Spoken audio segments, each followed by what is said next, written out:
साथियों नमस्कार, कैसे हैं साथियों। उम्मीद ऐसा विश्वास है कि आप सभी साथी अच्छे होंगे। साथियों, मध्य प्रदेश सरकार द्वारा मध्य प्रदेश बिजली विभाग में एक भर्ती आई है, जिसके लिए बच्चे बहुत चिंतित हैं।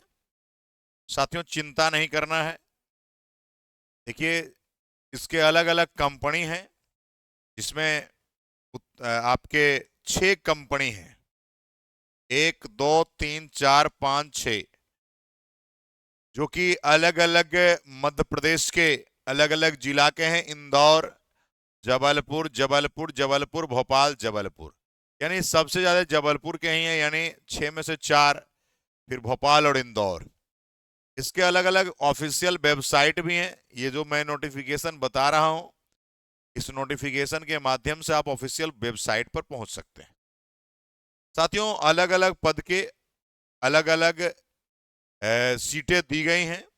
कुछ केसेस चल रही हैं, इसके हिसाब से थोड़ा सीटें अलग अलग हैं। तो इसके लिए आप एडवर्टाइजमेंट को पढ़ लेंगे। हम मूल चर्चा करने आए हैं कि क्या बिहार के बच्चे या मध्य प्रदेश के अलावा बच्चे भर सकते हैं कि नहीं भर सकते। मेरे भाई, तो आप जान लीजिए, जनरल सीट में आप फाइट बिहार के हो, उत्तर प्रदेश के हो, या मध्य प्रदेश के अलावा राजस्थान के हैं, झारखंड के हैं, किसी भी राज्य से हैं, तो आप फॉर्म भर सकते हैं। तो सबसे पहले हम लोग जिस पद के लिए आप इलिजिबल हो, उस पद आप इलिजिबल हैं, लाइन मैन परिचारक प्रशिक्षु। इसमें देखिए कौन लोग इलिजिबल है, इस बात को समझना है। इसमें अगर इलिजिबल की बात करेंगे साथियों, तो आपका केंद्र या राज्य शासन से मान्यता प्राप्त बोर्ड से 10वीं होना चाहिए, बिल्कुल सही बात है।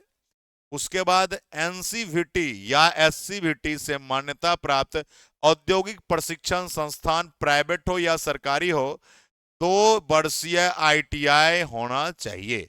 ये आपका इंपॉर्टेंट बातें हैं। अब इसमें सिस्टम क्या है कि भैया कौन से ट्रेड के रहेंगे। देखिए, 10वीं उत्तीर्ण तथा आपका विद्युत मध्य प्रदेश शासन से विद्युत कंपनी द्वारा जारी मिस्त्री। देखिए, अगर जिसके पास आईटीआई नहीं है लेकिन मिस्त्री ओवरहेड अति अधिप्रस्थान कार्य में प्रमाण पत्र है, तो वो भी बढ़ सकता है। याद रखिएगा भैया, इसमें कौन कौन भर सकते हैं। आईटीआई जिनका विद्युत यानी इलेक्ट्रीशियन से है, लाइनमैन से है, वायरमैन से है। यानी इसमें 3 ट्रेड के बच्चे जाएंगे। एक आपका इलेक्ट्रीशियन जाएंगे, दूसरा लाइनमैन के बच्चे जाएंगे, और तीसरा वायरमैन के बच्चे जाएंगे। यानी अगर 3 ट्रेड से आप किसी भी ट्रेड से आईटीआई किए हैं, तो आप इसमें जा सकते हैं। ठीक है। अब यहां के बाद आती है साथी, और क्या है भैया इलेक्ट्रीशियन वालों के लिए। तो भैया इलेक्ट्रीशियन की बात हम लोग करेंगे, तो आपके पास फिर एक है संयंत्र सहायक इलेक्ट्रिकल प्रशिक्षु। इसमें देखिए क्या कहा है, इस बात को थोड़ा समझेंगे। इसमें आपको कहा है राज्य या भारत सरकार द्वारा मान्यता प्राप्त हाई स्कूल तो होनी ही चाहिए। उसके बाद आपका क्या क्या क्या है कि 65% सीजीपीए राज्य विद्युत मंडल की उत्तर पूर्वी कार्यरत नियमा कार्मिकों के 60% समतुल्य। अच्छा है, वो अपना रेगुलेशन बताया है, चलिए कोई बात नहीं है। इसमें कौन कौन भर सकते हैं। आईटीआई वाले इलेक्ट्रीशियन, वायरमैन, इलेक्ट्रॉनिक्स वाले भी भर सकते हैं, इंस्ट्रूमेंटेशन ट्रेड के भी लोग भर सकते हैं जो रेगुलर आईटीआई किए हैं। ठीक है, 2 साल वाली किए हैं। अगर आपका इलेक्ट्रीशियन है, इसमें देखिए कौन कौन भरेगा, थोड़ा सा दिमाग रखाएंगे। यहां पर भरने वाला है इलेक्ट्रीशियन वाले बच्चे भरेंगे। ठीक है। उसके बाद लिखा है वायरमैन के विद्यार्थी भरेंगे। उसके बाद इलेक्ट्रॉनिक्स वाले भी भरेंगे। उसके बाद आपका इंस्ट्रूमेंटेशन वाले भी भरेंगे। इतने सारे ब्रांच के यहां पर लाइनमैन वाले की बात नहीं किया गया है। लाइनमैन का स्पेशल पोस्ट तो था ही भैया। ये सारे हो गए, ये सब लोग भरेंगे। अब भैया रहा बात सीट का। सीट के विवरण के लिए पूरा आपको पढ़ना पड़ेगा, तब पद तो बहुत सारे हैं लेकिन आपको सब पद की जानकारी नहीं रखनी है। अब आइए यहाँ पर कि कितने एज वाले, आयु सीमा की कुछ बात कर ली जाए। देखिए, अगर आयु सीमा की अगर चर्चा आपसे हो, यहाँ पर देखिए आपके पास स्पष्ट लिखा है कि आवेदन श्रेणी की बात है। 1 जनवरी 2024 तक की बात हो रहा है। आपका 18 बरस तो मिनिमम उम्र होना चाहिए। मैक्सिमम की बात अगर करी जाए तो 40 साल है आपका। यूआर कैटेगरी में लिखा है अनारक्षित या अन्य राज्य, अदर राज्य वाले 40, आप अगर बिहार के हैं या यूपी के हैं, कहीं के हैं, आप अगर ओबीसी में, एससी में, एसटी में किसी कैटेगरी में आते हैं जो वहां पर मध्य प्रदेश में यूआर में माने जाएंगे। ठीक है। उसके बाद मध्य प्रदेश के निवासी हैं तो 45 साल तक, और मध्य प्रदेश की महिलाएं हैं तो 45 साल, मध्य प्रदेश के निवासी पुरुष, महिला, शासकीय होमगार्ड कर्मचारी हैं 45। ये सारे कुछ कुछ रूल रेगुलेशन है जिसको आपको जानना है साथियों। कुछ उच्च न्यायालय में भी इसके मामले चल रहे हैं तो उस मामले को भी पढ़ लेना। अब आइए मेरे भाई, ये बातें तो अपने पास हो गई। अब आते हैं चयन प्रक्रिया क्या है। चयन प्रक्रिया की बात करेंगे। कह रहा है आपको कि सीबीटी होगा, कंप्यूटर बेस्ड टेस्ट होगा, 100 प्रश्नों का होगा और सभी बहुवैकल्पिक प्रश्न है, यानी ऑब्जेक्टिव प्रश्न है। ठीक है। पदवार सबका अलग अलग पाठ्यक्रम होगा।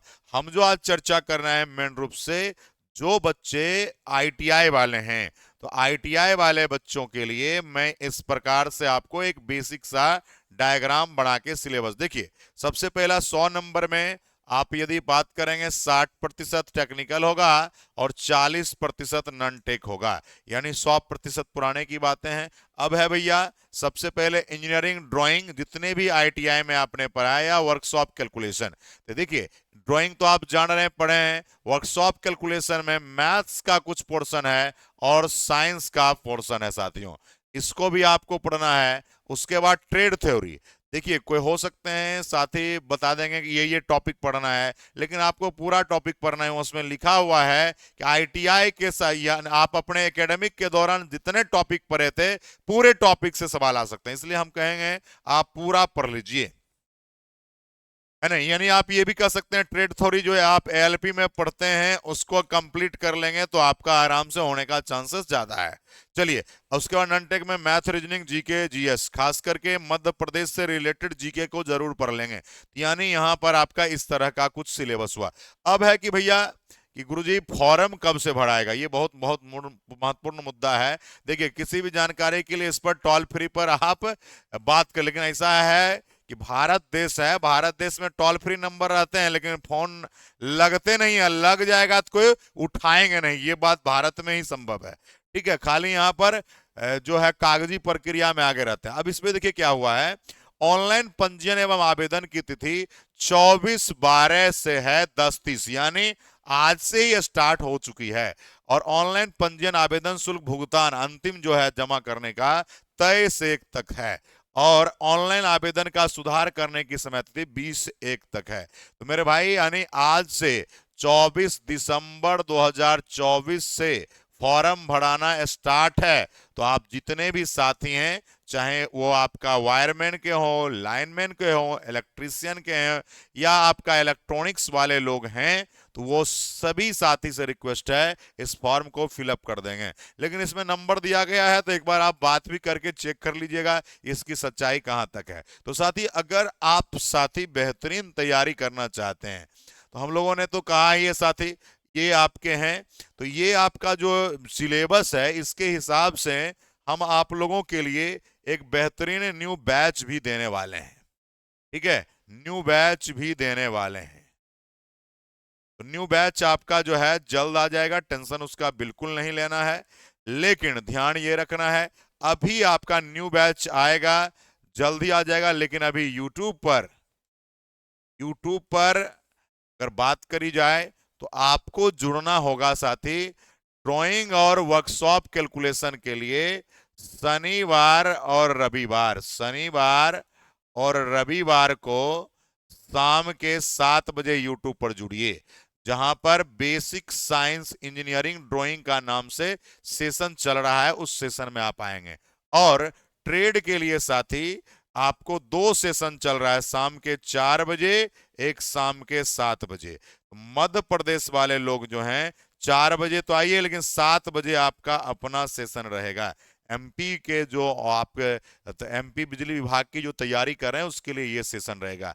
बहुत बहुत धन्यवाद है, उम्मीद है कि आप सभी साथी अपनी पढ़ाई को करेंगे। बहुत बहुत स्वागत है, अभिनंदन है, रेगुलर बने रहें, बहुत बहुत स्वागत है साथी। फिर मिलेंगे साथी, कोई भी तरह की जानकारी के लिए एमपी बिजली विभाग के ऑफिशियल वेबसाइट पर जाके एडवर्टाइजमेंट डाउनलोड कर लें तो ज्यादा आपको इंफॉर्मेशन मिल जाएगा। बहुत बहुत धन्यवाद, जय हिंद, क्रांतिकारी सलाम है, जिंदाबाद है।